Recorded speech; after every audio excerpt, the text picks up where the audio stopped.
Russia painted its trucks like zebras to fool AI, but it actually just gave Ukraine a better target. Images started surfacing this week of Russian military trucks painted in bold black and white stripes. Some have a broad zebra pattern, some have a more organic, swirling leaf-like design.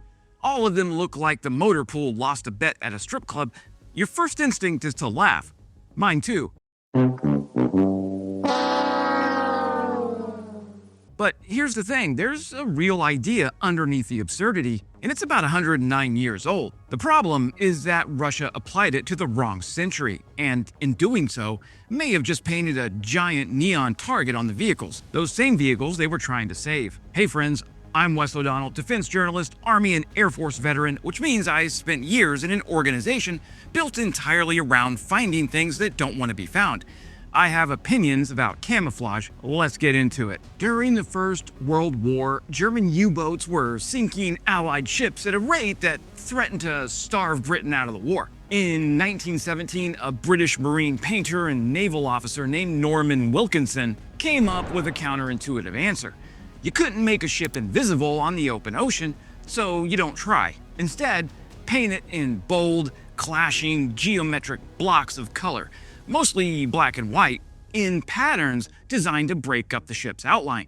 They called it Dazzle. And I sincerely hope that when Wilkinson unveiled Dazzle for the very first time, someone in the crowd said, "It's jazzy, it's snazzy, it's a regular humdinger." The point of Dazzle was never concealment. A U-boat commander squinting through a periscope would still obviously see the ship. What he'd struggle to do is judge its heading, its speed, and its range, all of which he needed to calculate a firing solution for a torpedo that had to be aimed where the ship was going to be, not where it was. Mess up the commander's ability to read those variables and you mess up his shot. So Dazzle didn't hide the target, it corrupted the target's math. And I hate math. It worked well enough that navies kept coming back to it through the Second World War and beyond. You'll still see modern warships wearing Dazzle schemes in exercises. So Russia looked at that idea and decided to paint it onto Kamaz trucks in 2026. And here's where the logic falls apart, because the eye they're trying to fool isn't a human one. But AI doesn't see the world like a periscope operator. Ukrainian drones increasingly use machine vision, which is just a term for software that's been trained to recognize objects in a camera feed. The way it works is roughly this. You show a model tens of thousands of pictures of trucks until it learns the visual patterns that add up to bad truck. The wheels, the cab shape, the cargo bed, the chassis geometry, the shadows, the way the thing sits on a road and moves. Once trained, the model can look at a new image and draw a little box around what it believes is a truck, slap a confidence score on it, and in some systems, recommend or even execute an attack. Think of it like the way your phone's photo app learned to recognize your face. It isn't seeing you the way your significant other does, it's matching patterns of pixels against patterns it was trained on. And that's the seam Russia's trying to pry open. A Dazzle pattern doesn't try to confuse the drone's sense of range and heading because the drone doesn't calculate range and heading the way a periscope operator did.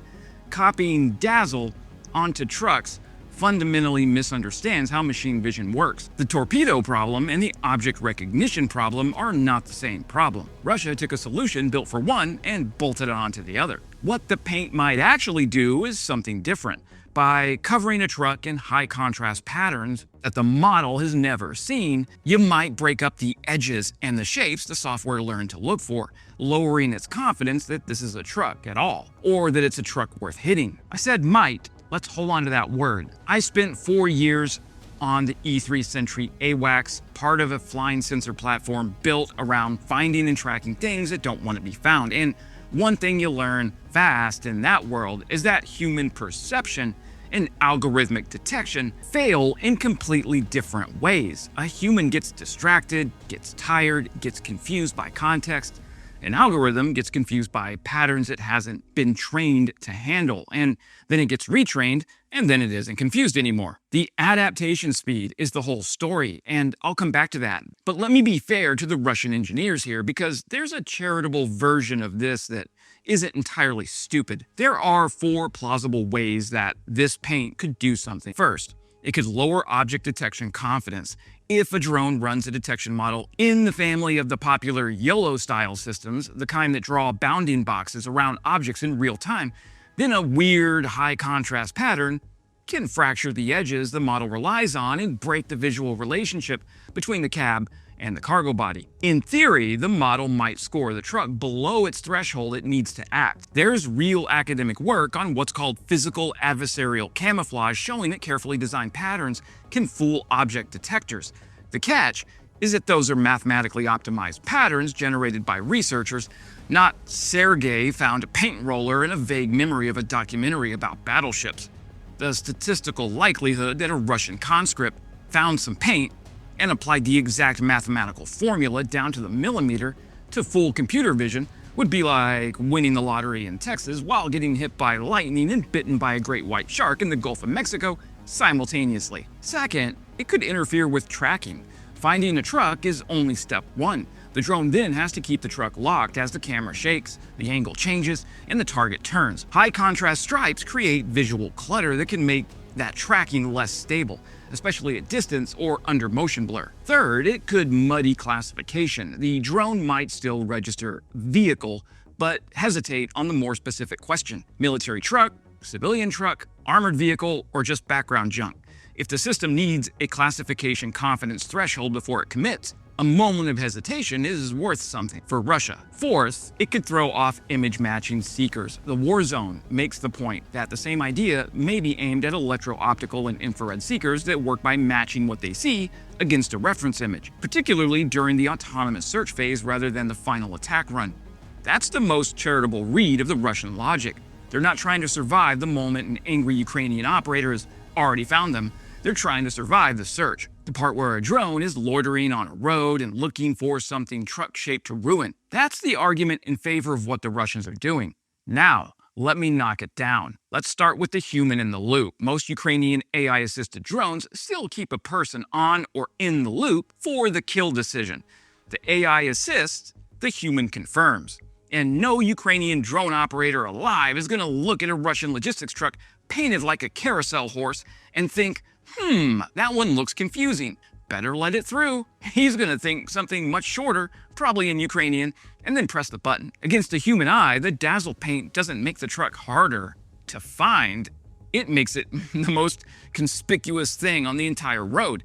You've taken a dark green truck that blends into a tree line and turned it into a moving billboard that says, "Something important is here." Then there's thermal. Paint is a visible light trick. It does nothing about heat. A thermal camera doesn't care what color your truck is because it's looking at the warm engine block, the hot exhaust, the friction-heated tires, the recently used brakes, the crew compartment, and the sun-baked metal panels. Switch the drone to its thermal sensor and the Zebra becomes just another glowing truck. And the killer, the one that turns this whole effort against itself, retraining. The instant Ukraine has a few images of these striped trucks, the countermeasure becomes free training data. AI models can be retrained quickly, including on imagery pulled straight from the battlefield. And here's the brutal irony. If the only thing on the entire front that looks like a drunken zebra is a Russian logistics truck, then the algorithm doesn't get confused. It learns a new and extremely useful rule. Zebra equals target. You've just handed the enemy a uniquely identifiable signature and painted it on the vehicles you most want protected. It's the camouflage equivalent of trying to hide in a crowd by wearing a freaking neon sombrero. So here's what I actually want you to take away, because it's bigger than one photograph. Russia is doing this because Ukrainian drones are systematically chewing through Russian logistics in the mid-range zone, hunting trucks and tankers 100 to 200 kilometers behind the front, in rear areas that used to be considered safe, and where air defense is thin. When an army starts painting its vehicles like safari animals, that's not confidence, that's evidence that the trucks are dying and nothing else is working. And the deeper point is this: we are now watching a machine vision arms race unfold in real time, in the field, with paint rollers and improvised patterns and rapid algorithm retraining. Camouflage has spent its entire history trying to fool the human eye. For the first time at scale, both sides are designing camouflage to fool software, design software to defeat the camouflage, and retraining that software faster than the paint can dry. The cycle from new countermeasure appears on the battlefield go-to drone is retrained to hunt that exact countermeasure, is collapsing towards something measured in days to hours. Russia is trying to make their truck statistically annoying to a piece of software. That can matter in narrow circumstances, during autonomous search, at long range, in low-resolution video, under motion blur. It won't matter the moment a human operator, a thermal sensor, or a retrained model gets a clean look. The Zebra truck is going to lose because it's a slow, static answer to a problem that now adapts at machine speed. You can't outpaint a learning machine. By the time the brushes are all clean, the thing hunting you has already studied your new stripes and added them to the list of things that mean kill. That's the war now. It's the Russian motor pool with a bucket of white paint going up against a learning model that gets a little smarter every single night. I know which one I would bet on. Okay, that's it for today, my friends. If you got something out of this, hit that funky subscribe button so you don't miss the next one, because this particular arms race is going to produce a new development roughly every 2 weeks for the foreseeable future. If you want to support what I'm doing here, memberships are about $3 a month, and it's what keeps this operation running without me having to spend half my time chasing ad revenue. And if you want the longer analysis and the pieces I don't always put on YouTube, I'm on Substack. QR code is on the screen, or just wesodonnell.com. Come find me over there. And as always, glory to Ukraine, glory to the heroes. Crimea is Ukraine.